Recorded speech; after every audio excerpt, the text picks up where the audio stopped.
नमस्कार मित्रों, आज हम सुनने वाले हैं तेरे रंग में रंगी सीज़न 2 का भाग 25। शाम के समय विवेक, खुशी और विराज मीरा और ऋषिका को वापस लेने आ गए। विराज अपनी ड्यूटी से घर आ गया था, इसलिए वो खुद मीरा और ऋषिका को लेने आया था। राघवेंद्र भी घर पर नहीं था, इसलिए विराज को ये जिम्मेदारी खुद ही लेना ठीक लगा। वो तीनों कुछ देर गंगा निवास में रुके और फिर मीरा ऋषिका को लेकर सिंह मैंशन के लिए निकल गए। विराज कार ड्राइव कर रहा था। विवेक अपनी कार से आया था, इसलिए वो गंगा निवास से ही अपने घर की तरफ निकल गया। मीरा विराज के बगल वाली सीट पर बैठी हुई थी। खुशी अपने फोन में लगी हुई थी। ऋषिका बस खिड़की से बाहर देख रही थी। विराज ने उसे ऐसे शांत देखा तो कहा, ऋषिका क्या हुआ? राघवेंद्र की बहुत याद आ रही है? इस पर ऋषिका कुछ कहती उससे पहले ही मीरा ने तुरंत कहा, पूछो मत विराज, मैडम ने राघवेंद्र की याद में आज सुबह से ही सही से कुछ खाया तक नहीं है। नहीं मीरा दी, ऐसा कुछ नहीं है, वो बस मन नहीं था, ऋषिका ने अपनी सफाई देते हुए कहा। हाँ, तो मन भी इसीलिए नहीं था क्योंकि आपके पति देव इस समय आपके साथ नहीं हैं, मीरा ने ऋषिका को छेड़ते हुए कहा। तो ऋषिका क्या बोले उसे समझ ही नहीं आया। अब उसे राघवेंद्र की याद तो बहुत आ रही थी, ये बात तो सच थी। ऋषिका को खामोश देखकर विराज ने कहा, वो भी तुम्हें बहुत याद कर रहा होगा। इस समय वही जानता है कि वो कैसे तुमसे दूर है और अपने काम पर ध्यान दे रहा है। देखना जल्द ही वो अपना काम निपटा कर तुम्हारे पास आ जाएगा। विराज की बात पर ऋषिका ने कुछ नहीं कहा, बस हल्का सा मुस्कुरा दिया। तभी विराज की नज़र खुशी पर गई, जो फ़ोन की स्क्रीन को देखते हुए अपने में ही खोई हुई थी। विराज ने उसे ऐसे देखा तो उसे आवाज़ लगाकर कहा, खुशी क्या हुआ? कहाँ खोई हुई हो? देख रहा हूँ आजकल तुम खुद में ही खोई रहती हो, कोई प्रॉब्लम है क्या? नहीं भाई, कोई प्रॉब्लम नहीं है। वो कॉलेज ख़त्म हो गया है ना, तो समझ में नहीं आ रहा है कि आगे क्या करूं, बस उसी बारे में सोच रही हूँ, खुशी ने थोड़ा हड़बड़ाकर कहा। उसे ऐसे हड़बड़ाता देख ऋषिका ने उसकी तरफ देखा पर कहा कुछ नहीं। ऋषिका को आज खुशी का बर्ताव थोड़ा अजीब लगा। उसका ऋषभ को देखना, वो खुशी की नज़रें ऋषिका को थोड़ी अजीब लगी। खुशी के बारे में सोचते हुए ऋषिका को अचानक आज जो हुआ वो याद आ गया। खुशी, विवेक और विराज सोफे पर बैठे हर्षजीत से बात कर रहे थे। विराज राघवेंद्र के बारे में बता रहा था। तभी ऋषभ वर्तिका के साथ घर के अंदर आया। खुशी ने ऋषभ को देखा तो अचानक उसके चेहरे पर एक बड़ी सी स्माइल आ गई, पर जब उसने ऋषभ के हाथों में वर्तिका का हाथ और मुस्कुराता हुआ चेहरा देखा तो उसके चेहरे से मुस्कुराहट गायब हो गई। ऋषिका ने खुशी के ये बदलते हुए भाव को अच्छे से देखा, पर खुशी के ये बदलते हुए भाव के पीछे का कारण वह नहीं समझ पाई। कुछ देर बाद सिंह मैंशन के बाहर कार रुकी। खुशी सबसे पहले कार से उतरकर अंदर चली गई। ऋषिका भी खुशी को ऐसे जाता देख कार से उतरी और अंदर चली गई। वो सभी डिनर गंगा निवास से करके आए थे, इसलिए सीधा अपने कमरे में चले गए। उन्हें पहुंचने में थोड़ा देर हो गई थी, इसलिए सभी घरवाले डिनर कर चुके थे। ऋषिका जैसे ही अपने कमरे में पहुंची तभी उसके फ़ोन पर राघवेंद्र का कॉल आया। ऋषिका राघवेंद्र का कॉल देखकर मुस्कुरा दी और जल्दी से कॉल उठा लिया। इस बार राघवेंद्र ने वीडियो कॉल की थी। ऋषिका ने राघव का चेहरा देखा तो वो समझ गई काम जल्दी निपटाने के चक्कर में राघवेंद्र सही से सो तक नहीं रहा है। ऋषिका ने उसे ऐसे देखा तो थोड़ा गुस्से से कहा, आप सो क्यों नहीं रहे हैं?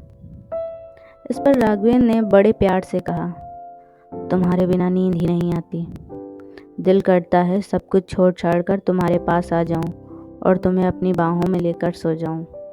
तुम्हें पता है मैंने बीते 6 महीने तुमसे दूर कैसे बिताए? मेरे लिए एक एक पल किसी सज़ा की तरह था। बस हर बार यही मन करता था कि सब कुछ छोड़ छाड़ के तुम्हारे पास आ जाऊं, पर तुम्हें दिया हुआ वादा मुझे हर बार रोक लेता था।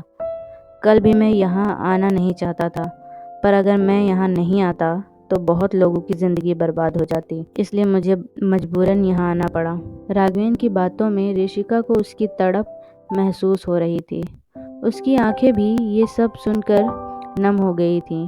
पर राघवेंद्र की आखिरी बात सुनकर ऋषिका कहती है, पर इंदौर में हुआ क्या राघव? प्लैटिनम इंटरनेशनल होटल में आग लग गई थी।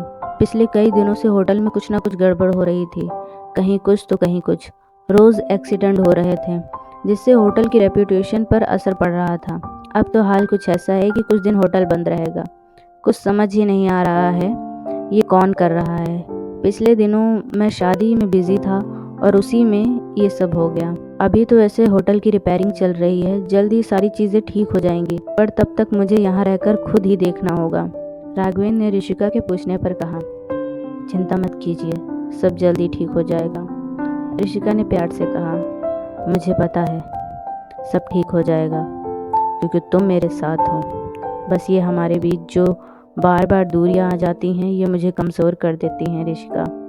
राघवेंद्र ने ऋषिका की करीबियों को याद करते हुए कहा, आपको पता है ये दूरियां ही हमारे रिश्ते को बाकियों से अलग बनाती हैं। आप मेरे पास हो या ना हो, पर मेरे दिल दिमाग में बस आप ही आप हैं, और आपकी बातों में अपने लिए आपकी तड़प मुझे आप पर और भरोसा करने का विश्वास देती हैं। ये दूरियां महादेव इसीलिए दे रहे हैं ताकि हमारा प्यार और गहरा हो सके।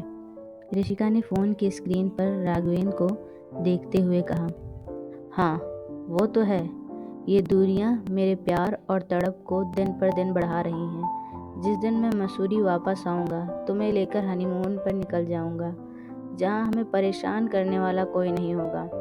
राघवेंद्र ने ऋषिका को देखते हुए थोड़ा शरारती अंदाज में कहा, हाँ मिस्टर सिंह, वो सब तो ठीक है, पर इस बार जब आप मसूरी आना तो मेरे राघव को लेकर आना, राघवेंद्र सिंह को नहीं, जो हमेशा ही अपने ऑफिस के कामों में बिजी रहते हैं। ऋषिका ने भी मुस्कुराकर कहा। ऐसे ही देर रात तक उनकी बातें चलती रहीं। सनी का वेला। समीक्षा मिरर के सामने खड़े होकर तैयार हो रही थी। सनी समीक्षा के पीछे आकर खड़ा हो गया और मिरर में अपनी और समीक्षा की परछाई को देखने लगा। समीक्षा ने उसे देखा तो कुछ पल देखती ही रही, फिर उसने टेबल से सिंदूर की डिब्बी उठाई और अपनी मांग में सिंदूर भर लिया। ये देखकर सनी ने अपनी नज़रें नीची कर ली। समीक्षा उसकी तरफ पलटी और बोली, मैंने एक फैसला किया है और उसमें मुझे तुम्हारा साथ चाहिए। कैसा फैसला? सनी ने कांपते होठों से कहा, रास्ते में पता चल जाएगा, अभी मेरे साथ चलिए। समीक्षा ने बिना भाव के कहा और कमरे से निकल गई। सनी का मन एक बार फिर घबराने लगा था। सनी खुद को मजबूत करके मन ही मन कहता है, समीक्षा का जो भी फैसला होगा मुझे मंजूर होगा। वैसे भी मैंने उसे इस रिश्ते में रख कर बहुत तकलीफ दी है, अब और नहीं। ये बोलकर वो भी उसके पीछे कमरे से निकल गया। आज का ये चैप्टर यहीं पर समाप्त होता है, पर जल्द ही हम इस कहानी के अगले भाग में फिर मिलेंगे।